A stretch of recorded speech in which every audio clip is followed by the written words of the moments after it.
kila Joshua anamhitaji Musa wa kumenta na kuombea na anafanya hivi. Ndio maana sasa hivi mimi nipo kuna kanisa kubwa sana ambalo lipo pale Ngomeni, inaitwa Ngome ya Yesu Kristo, la kuhani Musa Richard Mwacha.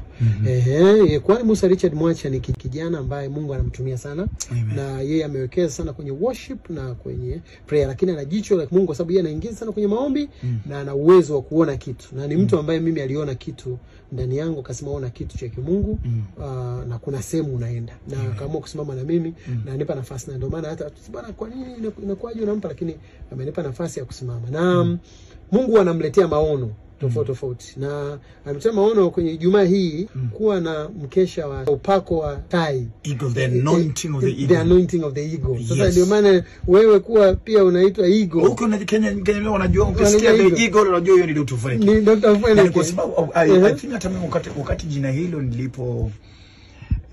nilipoanza kujiita eagle. Ni kwa sababu kuna ufunuo ambao nilipata kuhusu maisha yangu nilipozaliwa hadi nilipokuwa wakati huo na safari ambayo Mungu amenipangia kule mbele.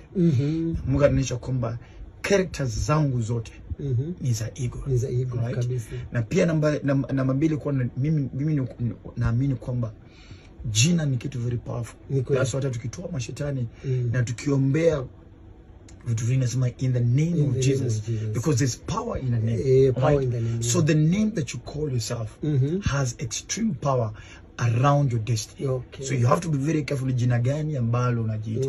So mimi nikajiita the eagle. Amen. Na hiyo sasa upako wa tai ndio ambayo yeye akitoa hilo somo la tai tukalisikia, akasema anatamani afanye mkesha kabisa, watu watoke nchi tofauti waje pale siku ya tarehe 3 ya mwezi wa 10 Ijumaa hii ya kesho kutwa. Atakuwepo pale kuhani Musa Richard Mwacha, atakuwa anafundisha, lakini pia ataomba, lakini pia atafanya maombi na maombezi actually kwa watu wenye shida na maombezi. Na watu wengi sana wamepokea, watu wa pale Tanzania, na ndio maana mimi nikiwa hapa Nairobi nataka niwaombe sana wa Kenya ambao wanasikia. Tupo watu wengi sana ambao wamefunguka katika huu mkesha wa aina yake wa safari hii, wasikose. Kila atakaye kuja ataondoka na ushuhuda na yeye kuwa na hiyo spirit ya ego au hiyo roho ya ego wa kuichukua na kuweza kupaa nayo na kuweza kuondoka kwenye maumivu, kuvumilia kwenye kupigwa, lakini pia kupaa juu zaidi na kwenda mbali sana kwa kutumia mbawa zake wenyewe ya kupaa.